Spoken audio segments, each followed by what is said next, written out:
रोशनी से ईश्वर की शपथ लेती हूँ कि मैं विधि द्वारा स्थापित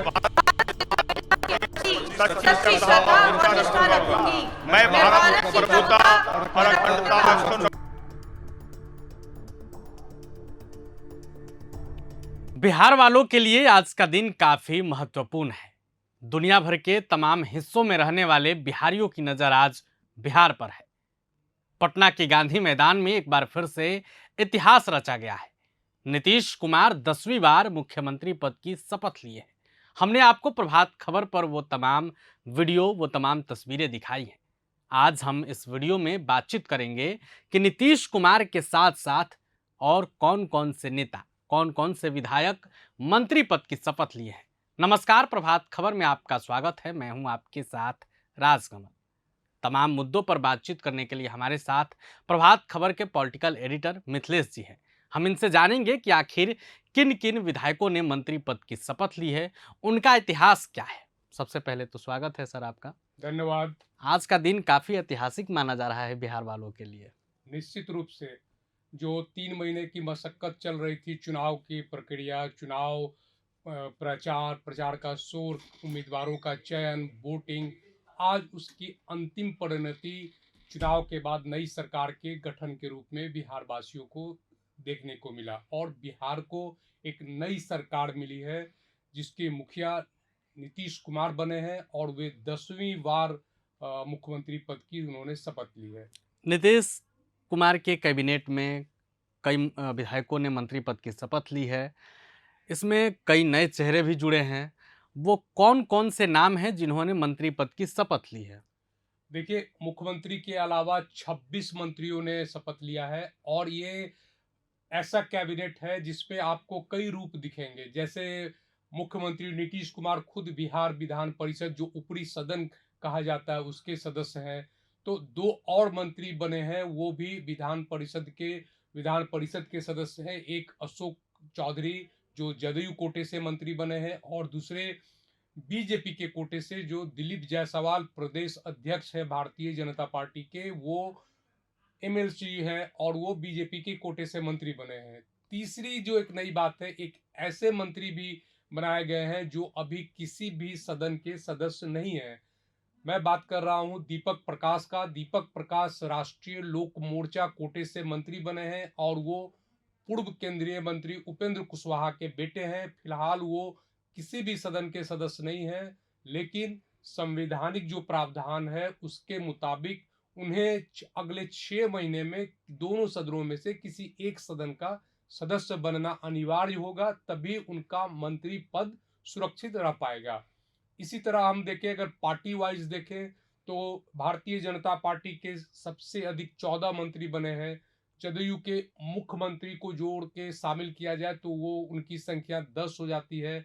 और तीसरी जो पार्टी है लोजपा आर, जिसके नेता चिराग पासवान है, उनकी पार्टी के 2 मंत्री बने हैं।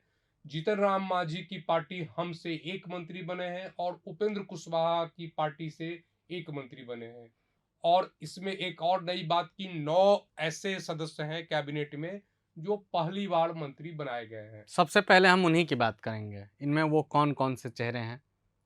अब मैंने पहले बताया कि एक दीपक प्रकाश जो जी। पहली बार मंत्री बने हैं, वो फिलहाल किसी सदन के सदस्य नहीं है।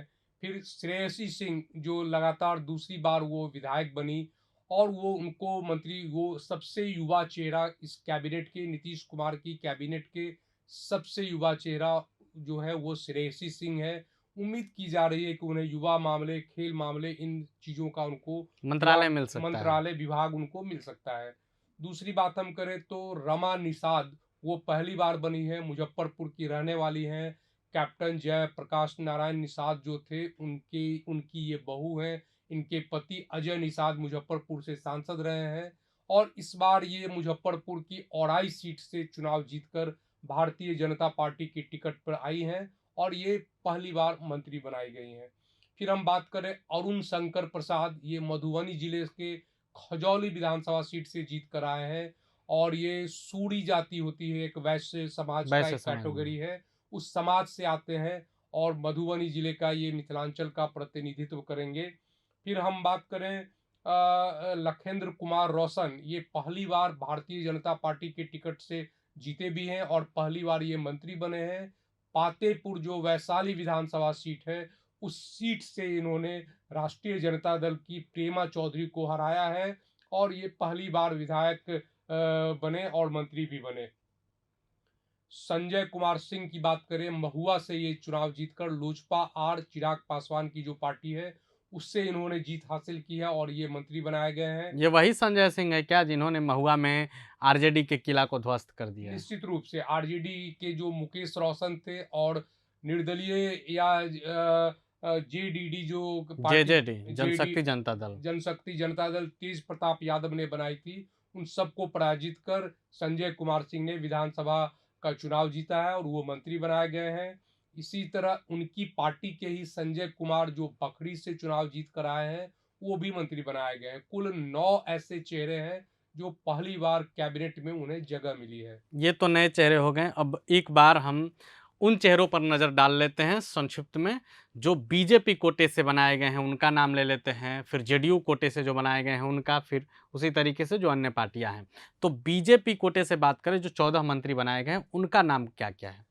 बीजेपी कोटे से जो मंत्री बनाए गए हैं उनमें कई अनुभवी चेहरे हैं, जैसे सम्राट चौधरी जी। जो विधायक दल के नेता चुने गए कल, और वो उप मुख्यमंत्री पिछली सरकार जो बनी उसमें वो बनाए गए, तो इस बार भी उन्हें मौका मिला है, पार्टी ने उन्हें अवसर दिया है। दूसरे जो चेहरे हैं वो विजय कुमार सिन्हा, ये भी उप मुख्यमंत्री बनाए गए हैं और पिछली सरकार में भी ये उप मुख्यमंत्री थे। भारतीय जनता पार्टी के संघ के बैकग्राउंड से आने वाले ये लखीसराय से चुनाव जीतने वाले नेता हैं।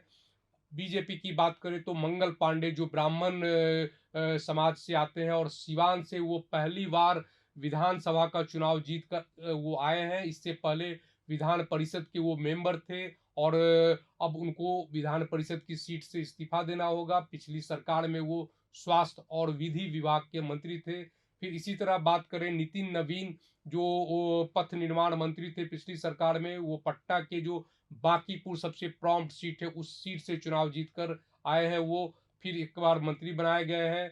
इसी तरह हम बात करें राम कृपाल यादव जो है वो केंद्र में भी मंत्री थे, सांसद रहे हैं, विधान परिषद के सदस्य रहे हैं, उन्हें भी मंत्री बनाया गया है। ये मैं आपको बता दूं कि राम कृपाल यादव बिहार सरकार में पहली बार मंत्री बनाए गए हैं। फिर हम बात करें संजय सिंह टाइगर, वो भी मंत्री भारतीय जनता पार्टी कोटे से बनाए गए हैं। सुरेंद्र मेहता ये बेगूसराय से चुनाव जीत कर आए हैं और ये मंत्री बनाए गए हैं। फिर नारायण मेहता की बात करें, नारायण प्रसाद की, वो नौतन सीट जो चंपारण का है वहां से चुनाव जीत कर आए हैं, मंत्री बनाए गए हैं। श्रेयसी सिंह की मैंने चर्चा की, बनाए गए हैं। तो ये है भारतीय जनता पार्टी के जो चेहरे जो मंत्री बनाए गए इस कैबिनेट में। रामकृपाल यादव का जो आपने जिक्र किया, कहीं ऐसा तो नहीं है कि रितलाल यादव को हराने का गिफ्ट मिला है पहली बार मंत्रालय? ये माना जा सकता है। रामकृपाल यादव सीजन पॉलिटिशियन है, वो उनका बैकग्राउंड, वो उन्होंने राष्ट्रीय जनता दल से अपनी राजनीति शुरू की, सांसद भी रहे पटना के। जब भारतीय जनता पार्टी में आए तो केंद्र में मंत्री बनाए गए। पिछले बार वो चुनाव हार गए थे 2024 में। इस बार पार्टी ने उनको दानापुर की सीट से, जो बड़ी ही कठिन सीट थी, हॉट सीट। रितलाल यादव वहां से राष्ट्रीय जनता दल के बाहुबली माने जाते हैं, वो विधायक थे, तो उनको पराजित कर रामकृपाल यादव ने चुनाव जीता है। तो इसके उपलक्ष्य में ये माना जा सकता है उन्हें मंत्री पद उन्हें दिए गए। जेडीयू का नाम कौन कौन सा है? जदयू में आप सबसे पहली बात करें तो मुख्यमंत्री खुद जदयू से आते हैं और वो 10वीं बार पद की शपथ ली है, मुख्यमंत्री पद की। उनके जो कोर कैबिनेट के लोग हैं उसमें दूसरा नाम विजय कुमार चौधरी, जो समस्तीपुर जिले के सराय रंजन सीट से लगातार 5वीं बार चुनाव जीत कर आए हैं और उनके मंत्रिमंडल के सबसे विश्वस्त और सहयोगी मंत्रियों में से एक माने जाते हैं। संसदीय कार्य और जल संसाधन विभाग उनका पिछली सरकार में विभाग था। इस बार भी उन्हें लगता है कि कोई महत्वपूर्ण जिम्मेवारी मिल सकती है। तीसरा नाम हम कहें तो विजेंद्र प्रसाद यादव, जो लगातार 9वीं बार सुपौल विधानसभा सीट से वो चुनाव जीत कर आए हैं, उन्हें भी मंत्रिमंडल में जगह दी गई है। श्रवण कुमार जो खुद नालंदा से आते हैं, मुख्यमंत्री के गृह जिले से आते हैं, वो पिछली सरकार में ग्रामीण विकास विभाग के मंत्री थे। इस बार उन्हें कैबिनेट मिनिस्टर बनाया गया है। निश्चित रूप से उन्हें भी कोई महत्वपूर्ण विभाग की जिम्मेवारी दी जा बिल्कुल, सकती नीतीश है। कुमार के काफी करीबी कहे जाते हैं। जी, अशोक चौधरी जो विधान परिषद के सदस्य हैं, वो लगातार मंत्री रहे हैं। उन्हें भी मंत्री के मंडल में जगह दी गई है, उन्हें भी कोई भारी भरकम विभाग मिलने की संभावना है। लेसी सिंह जो जनता दल यूनाइटेड की एकमात्र महिला मंत्री बनाई गई हैं, वो समता पार्टी के दिनों से मुख्यमंत्री नीतीश कुमार के करीबी सहयोगियों में से इनकी गिनती की जाती है और इस बार इन्होंने अपने ही पार्टी को छोड़कर गए राजद में गए संतोष कुशवाहा को पराजित किया है, तो उन्हें मंत्री पद दी गई है। शुरू में जब संतोष कुशवाहा को आरजेडी ने अपने में मिलाया था तो चर्चा हो गई थी कि धमदाहा का किला ढह सकता है। निश्चित रूप से धमदाहा जो एक मजबूत किला था जनता दल यूनाइटेड का, राष्ट्रीय जनता दल ने एक मजबूत उम्मीदवार जो खुद संतोष कुशवाहा पूर्णिया से वो सांसद रहे थे, इस बार 2024 के चुनाव में वो पराजित हो गए, तो उन्होंने अंतिम समय में पाला बदला और राष्ट्रीय जनता दल में शामिल हुए और लालू प्रसाद जी ने उन्हें धमदाहा से लेसी सिंह के मुकाबले चुनाव मैदान में उतारा। तो ये लग रहा था कि टसल टक्कर बड़ा ही दिलचस्प होने जा रहा और हुआ भी, लेकिन उस मुकाबले में लेसी सिंह जीत हासिल कर आई और वो मंत्री बनाई गई। इसी तरह हम देखें तो जमा खान जो एकमात्र एनडीए के मुस्लिम चेहरे हैं, वो जनता दल यूनाइटेड की टिकट पे चैनपुर से जीत कर आए हैं। पिछली सरकार में भी वो मंत्री थे, हालांकि उनका ओरिजिन बसपा से रहा है, लेकिन वो बाद में जदयू में शामिल हो गए और इस बार जदयू के टिकट पे उन्होंने जीत हासिल की और वो मंत्री बनाए गए। शिक्षा मंत्री जो पिछले सरकार में थे सुनील कुमार, उनका बैकग्राउंड आईपीएस ऑफिसर का रहा है और इस बार भी उन्होंने भोरे विधानसभा सीट से जीत हासिल की है और वो मंत्री पद उन्हें मिला है। तो कुल मिला के जदयू से हम देखते हैं कि इतने चेहरे, इतने नाम जो आए वो मुख्यमंत्री नीतीश कुमार की पार्टी से हैं और उनको मंत्री बनाया गया। इसके बाद अब आते हैं चिराग पासवान की पार्टी पर। दो नामों की चर्चा तो हमने कर लिया, लेकिन पार्टी वाइज कर लेते हैं। दोनों का नाम संजय कुमार है। निश्चित रूप से एक संजय कुमार सिंह है और एक संजय कुमार है। संजय कुमार सिंह महुआ से जीत हासिल की है और संजय कुमार जो बखरी सीट है बेगूसराय की, वो सुरक्षित सीट है, तो उस सीट से चिराग पासवान की पार्टी से जीत हासिल की है और दोनों पहली बार मंत्री बनाए गए हैं। अब आते हैं जीतन राम मांझी की पार्टी पर। इस बार क्या फिर से? देखिए, जीतन राम मांझी की पार्टी का स्ट्राइक रेट सबसे तगड़ा रहा, सबसे अच्छा रहा। 6 सीटें उनको एनडीए में दी गई और 5 सीटों पे उन्होंने जीत हासिल की। एक जो उम्मीदवार उनके हार गए वो प्रदेश अध्यक्ष अनिल कुमार थे, वो भी मार्जिनल वोट से उनको हार उनको मिली। लेकिन जो उनके मंत्री बनाए गए पार्टी के राष्ट्रीय अध्यक्ष संतोष सुमन, जो जीतन राम मांझी के बेटे हैं, वो मंत्री बनाए गए हैं। पिछली सरकार में भी वो मंत्री थे, इस सरकार में भी उनका मंत्री का पद सुरक्षित रहा। हमने चर्चा किया उपेंद्र कुशवाहा की पार्टी का आरएलएम का, उनके बेटे फिर से मंत्री बनाए गए हैं। ये एक दिलचस्प ये वाकया रहा कि उपेंद्र कुशवाहा जी की पार्टी को 6 सीटें मिली थी और 4 सीट उन्होंने जीत हासिल की। उम्मीद की जा रही थी कि जो उनकी पत्नी स्नेहलता, श्रीमती स्नेहलता, वो सासाराम की सीट से जीत कर आई हैं, तो उम्मीद की जा रही थी, कल रात तक उनका नाम ही फाइनल था कि वो मंत्री बनेंगी या फिर उनकी पार्टी के जो सबसे अच्छे वोट मतों से जीत कर आए माधव आनंद मधुबनी विधानसभा सीट से, उनके नाम के कयास लगाए जा रहे थे। लेकिन अंतिम समय में उपेंद्र कुशवाहा की पार्टी ने उपेंद्र कुशवाहा जी के बेटे दीपक प्रकाश पर भरोसा जताया और उनको मंत्री पद दिया गया और उन्होंने मंत्री पद की शपथ ली। मैंने जैसे पहले बताया कि वो अभी फिलहाल किसी सदन के सदस्य नहीं है, उन्हें अगले 6 महीने में विधान परिषद या विधानसभा, इन दोनों में से किसी एक की सदस्यता हासिल करनी होगी। यूं ही नहीं कहते हैं कि राजनीति शतरंज से भी बड़ा खेल है। कब कौन सा पासा आदमी चल दे, ये सामने वाले को भी पता नहीं चलता है। निश्चित रूप से उपेंद्र कुशवाहा जी अभी फिलहाल राज्यसभा के सदस्य हैं और उनका अगले साल जून में उनका कार्यकाल खत्म होने वाला है। उनकी पत्नी विधायक हुई, बेटा मंत्री हुआ। 3 परिवार फिलहाल सबसे सुखी परिवार, राजनीति में कहा जाए तो सबसे सुखी परिवार। अब देखना होगा कि जनता के लिए उपेंद्र कुशवाहा का समर्पण क्या होता है, बाकी जो भी तमाम मंत्री बने हैं उनका समर्पण क्या होता है।